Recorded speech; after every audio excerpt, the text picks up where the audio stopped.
এতিয়া মই এজন ছাৰৰ ওচৰলৈ যাম। ছাৰ সাংবাদিক ছাৰ নমস্কাৰ। নমস্কাৰ। আজি নাৰায়ণপুৰ বালিকা মজলীয়া বিদ্যালয়ৰ বাৰ্ষিক অধিৱেশন, অভিভাৱক সন্মিলন আৰু বঁটা বিতৰণী সভাৰ আজি যে মূল মিটিং, আপুনি তাৰ বিষয়ে কি ক'ব? হয়, আজি তোমালোকৰ কাৰ্যসূচী যাতে সফল হয় তাৰে কামনা কৰিছো। তোমালোকে সুন্দৰকৈ প্ৰদৰ্শন কৰক তাৰে কামনা কৰিছো। ধন্যবাদ ছাৰ, আপোনাৰ লগত কথা পাতি ভাল লাগিলে।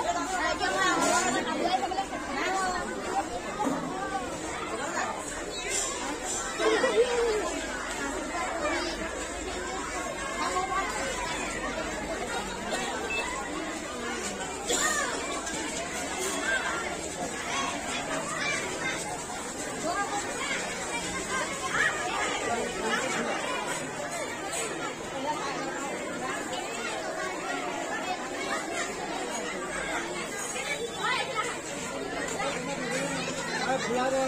আইতা কঁকালৰ বিষ হৈছে নে?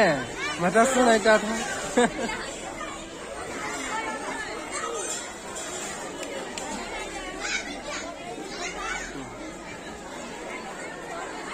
আইতা কঁকালৰ বিষ হৈছে নে?